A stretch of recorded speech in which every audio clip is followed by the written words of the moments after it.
Hall of Fame players are undoubtedly the most important asset in all of sports. Teams do anything it takes to acquire them, fight like hell to keep them, and in the rare cases they are traded, it involves getting a ton of talent and assets back. Well, almost always.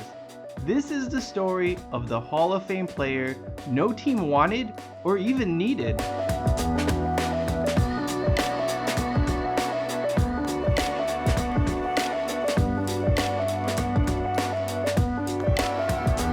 Paul Coffey is unquestionably one of the greatest defensemen to have ever played in the NHL.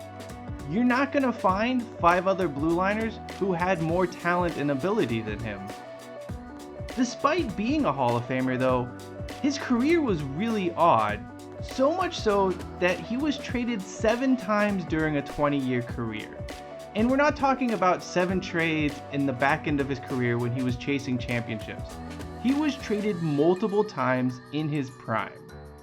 Here's the catch when it comes to Paul Coffey. Of those 7 trades, 6 of them involved the team trading him away, getting nothing back in return, or pretty much nothing back. And yet, they almost always did better without him. 4 of the teams that sent Coffey packing ended up in the Stanley Cup Finals in that season or the season afterwards. And that's insane when you consider just what Coffey accomplished during his career. How could no team want this guy?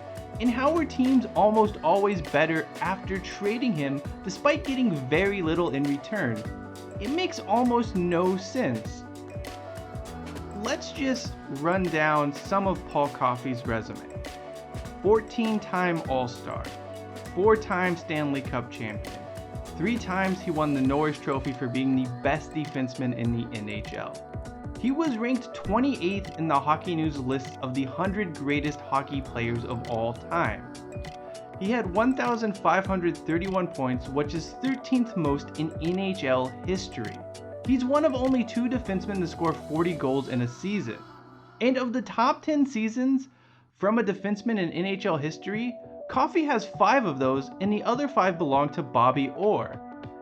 Despite all of these accomplishments, Paul Coffey bounced around more than a Super Bowl in the hands of a 5-year-old. How does that happen? What the hell's going on here? Well, this is that story. Coffey, Paul, hey guys, wait one second. Hold on, you guys. You guys, hold on. Paul, when you first realized... Paul Coffey started his career in 1981 with the Edmonton Oilers. Now, if you know anything about hockey, you know those teams were pretty stacked with talent. You're talking Wayne Gretzky, Mark Messier, Jari Kurri. The teams were deep and talented and scored a shit ton of goals. The first 5 years of Paul Coffey's career were, simply put, amazing. Dude had 183 goals, 387 assists, twice scored 40 goals. This is one of the best 5-year stretches from a defenseman ever. In fact, it's maybe only topped by Bobby Orr.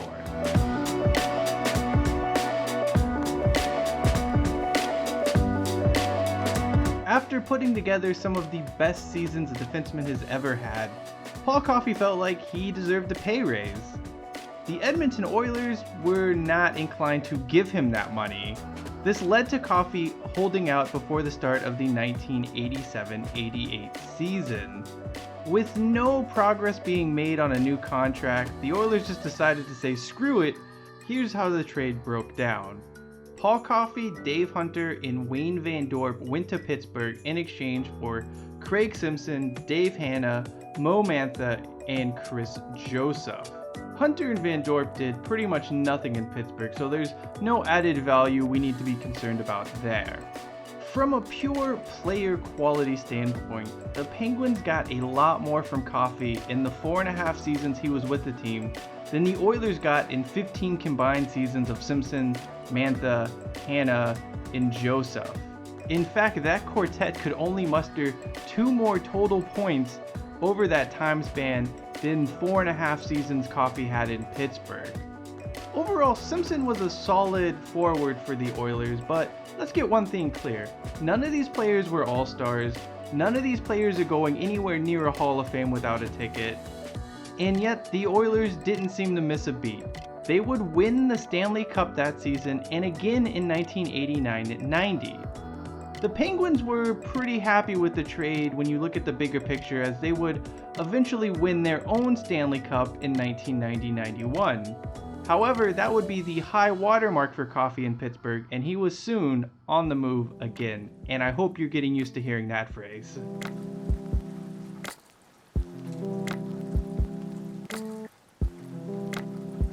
During the Pittsburgh Penguins' defense of the Stanley Cup in the 1991-92 season, things weren't really going all that great.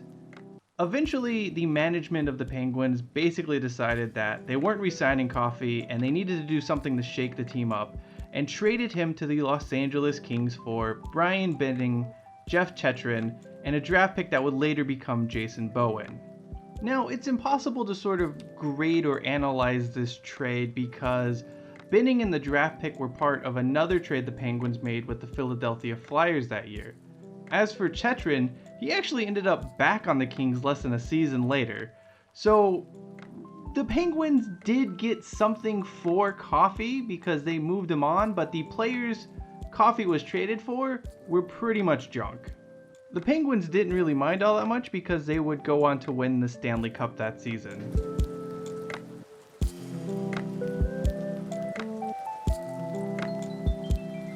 Paul Coffey came to the Los Angeles Kings in a midseason trade, and he would be gone less than a year later in another midseason trade with the Detroit Red Wings. Coffey's time in Los Angeles wasn't bad. He played 60 games, had 9 goals and 53 assists, but he just didn't gel with what the Kings were building around Wayne Gretzky at this time. Let's break down the trade between the Kings and Red Wings here. So Paul Coffey, along with Sylvain Courtois and Jim Hiller, went to Detroit for Jimmy Carson, Mark Potvin, and Gary Suchuk. The Kings got absolutely nothing in this trade.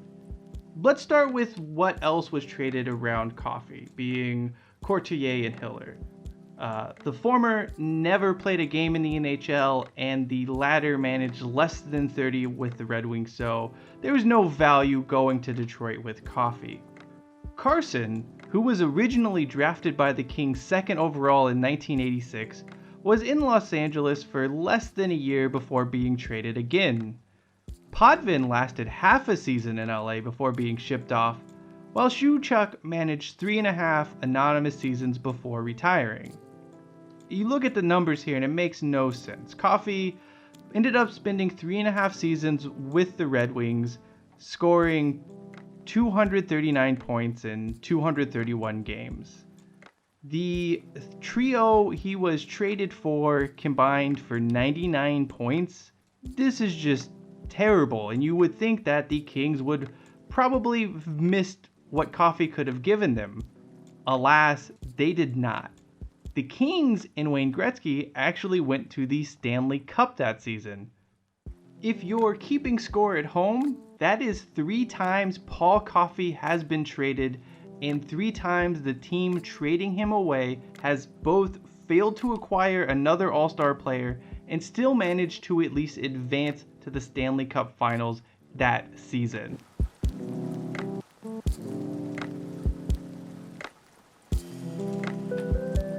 Paul Coffey would spend 3.5 seasons with the Detroit Red Wings doing his Hall of Fame thing.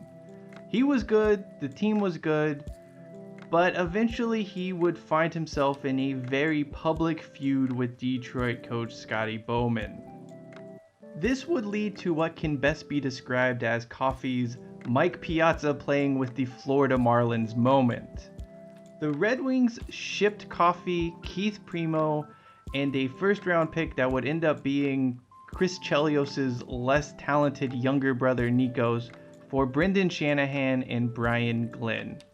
So we're going to need to take a 20-second timeout to acknowledge something that only happens once in this story. The team trading away Coffey, in this case the Detroit Red Wings, is actually acquiring a player who would be an all-star in Brendan Shanahan. This is the only time a trade featuring Coffey sees another all-star involved. However, Coffey did not want to be traded to the Hartford Whalers, so much so that he actually tried to submarine the trade. It was rumored that he actually told Keith Primo to not report. He did a few other things to try to stop this from happening, all of which were unsuccessful. Coffey reluctantly reported to the Whalers, but he also let the team know in no uncertain terms that he had no intention of staying there long term. He would play 20 games for the team before being traded again. As for Primo, he would be a solid contributor for the Whalers, but Chelios did nothing in the NHL. As for the Red Wings, well, if you've been paying attention, you can probably guess what happened to them. They ended up winning the Stanley Cup after dumping Coffey.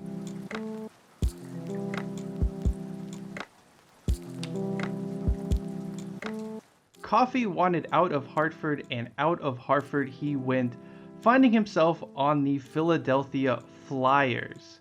Coffey and a third-round pick were shipped to Philly for Kevin Haller, a first-round pick, and a seventh-round draft pick. Despite being near the end of his career, Coffey was still an all-star in 1997 and helped the Flyers reach the Stanley Cup Finals, where they would unfortunately lose to the Detroit Red Wings. As for what Hartford got back, well, Haller didn't really do a whole lot, and they ended up trading that first-round pick for 2 second-round picks. One of those would end up being Eric Cole, who had a solid career of 9 seasons with the franchise.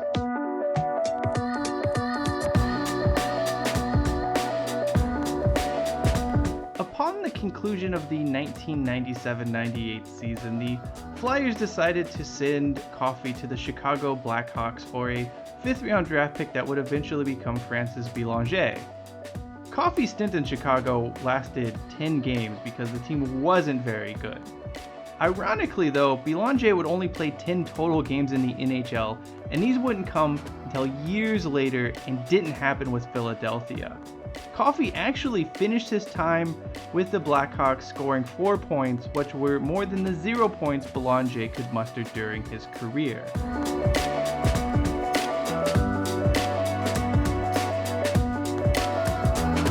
In an ironic twist of fate, the team trading for Coffey this time around was the Hartford Whalers once again, although at this time they were now known as the Carolina Hurricanes after moving from Connecticut to North Carolina. The Blackhawks gave up Coffey for Nelson Emerson, a guy who would play 27 games with the team, scoring 4 goals and collecting 10 assists. Coffey was undoubtedly on the downside of his career in Carolina, but he was still a solid player and helped the team make the playoffs. He would eventually play 113 games for the franchise, scoring 13 goals and picking up 37 assists.